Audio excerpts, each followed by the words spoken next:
नमस्कार दोस्तों, और इस नए विश्लेषण में आपका स्वागत है।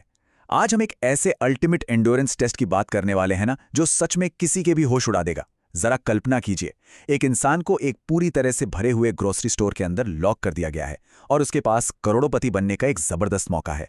ये बस जिंदा रहने का नहीं, बल्कि पेशेंस और दिमाग का एक ऐसा अनोखा खेल है जिसने सबको हैरान करके रख दिया है। तो चलिए सीधे इसमें डाइव इन करते हैं। तो शर्तें बिल्कुल सीधी और सिंपल हैं।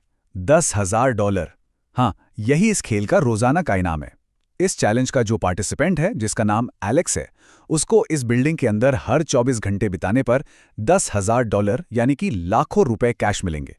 लेकिन एक कैच है, उसे किसी भी हाल में स्टोर के चारों तरफ खींची हुई उस लाल पेरीमीटर लाइन को पार नहीं करना है। बाहर निकले और गेम ओवर।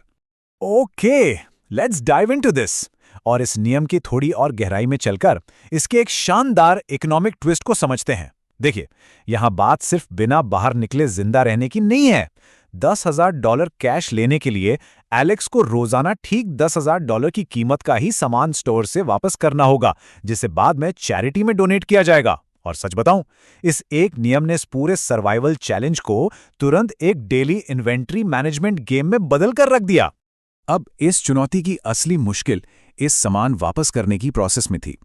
शुरू में तो इलेक्ट्रॉनिक्स और गिफ्ट कार्ड्स चुने गए जो हाई वैल्यू थे। मतलब एक टीवी या कुछ कार्ड स्कैन करना काफी आसान था। लेकिन सोचकर देखिए, हालात तब बिल्कुल बदल जाते हैं जब सस्ते और बहुत ज्यादा क्वांटिटी वाले सामान की बारी आती है। एक दिन पूरे $10,000 का डॉग फूड और गोल्डफिश क्रैकर्स चुनना पड़ा। पूरी एक फौज के बराबर पेट फूड और स्नैक्स को फिजिकली उठाकर मूव करना वाकई एक थका देने वाला और एग्जॉस्टिंग लॉजिस्टिक्स का काम बन गया था। Let's move to and see how this builds. चलिए आगे बढ़ते हैं और देखते हैं कि ये सफर कैसे आकार लेता है।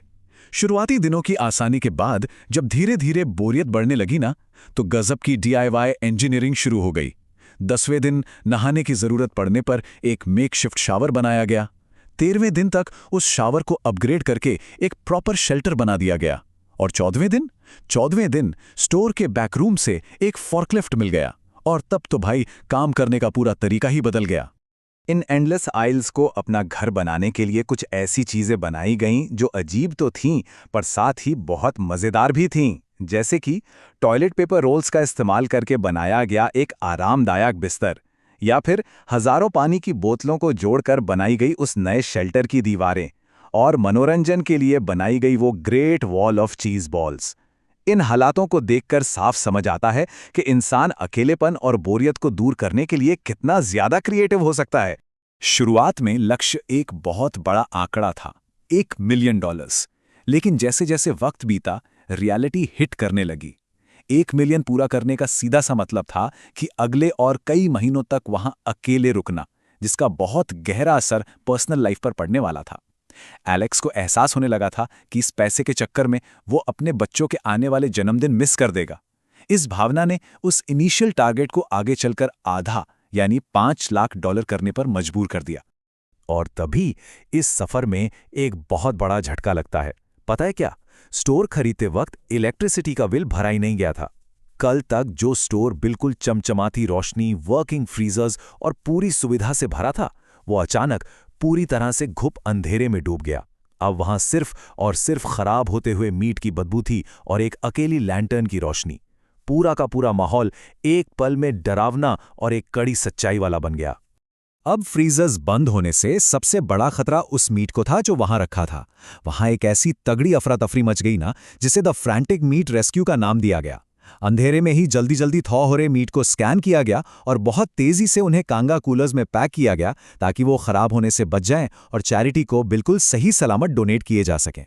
Now what's really interesting about this slide इस बात पर गौर कीजिएगा कि रोशनी जाने ने सिर्फ फिजिकली ही नहीं, बल्कि साइकोलॉजिकली भी सब कुछ बदल कर रख दिया था। एलेक्स का ये कहना कि मुझे लगता है अब से मुझे अंधेरे में ही सामान स्कैन करना पड़ेगा, ये उसके टूटते हुए हौसले को बिल्कुल साफ दिखाता है। बिना रोशनी के उस विशाल स्टोर का अकेलापन दिमाग पर अब बहुत बहुत गहरा असर डालने लगा था।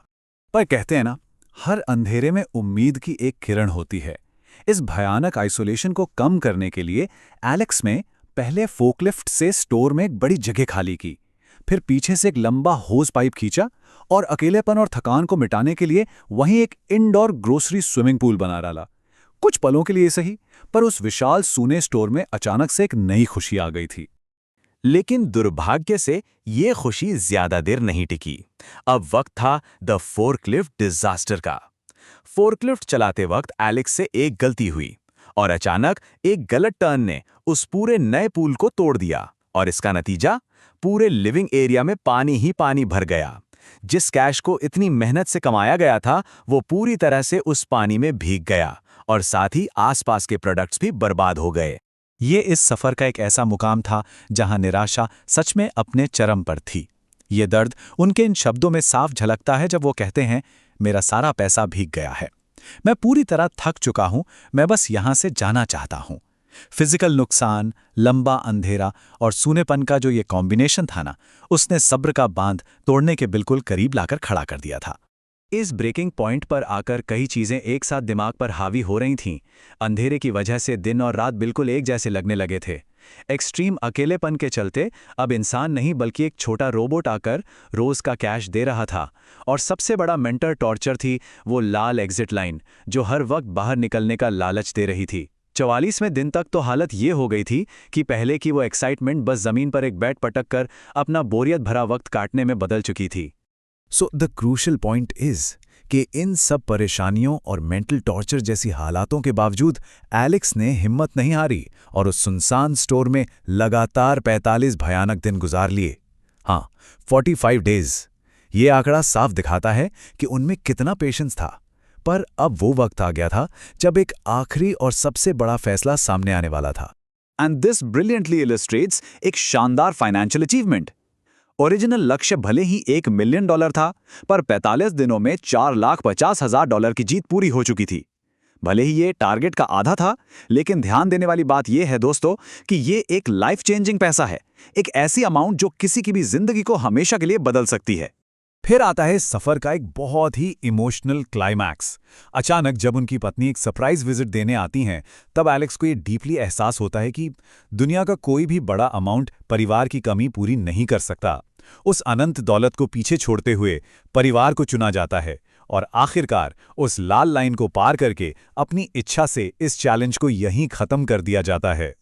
ऐसे में अब एक सबसे बड़ा सवाल उठता है, क्या एक्सट्रीम साइकोलॉजिकल अकेलेपन में रहना रोज के $10,000 के बराबर है? ऐसे ब्रेकिंग पॉइंट पर क्या कोई इंसान अनंत दौलत चुनेगा या फिर अपनों का साथ? ये पूरा विश्लेषण हमें सफलता, पैसे और ह्यूमन कनेक्शन के असली मूल को समझने पर मजबूर कर देता है।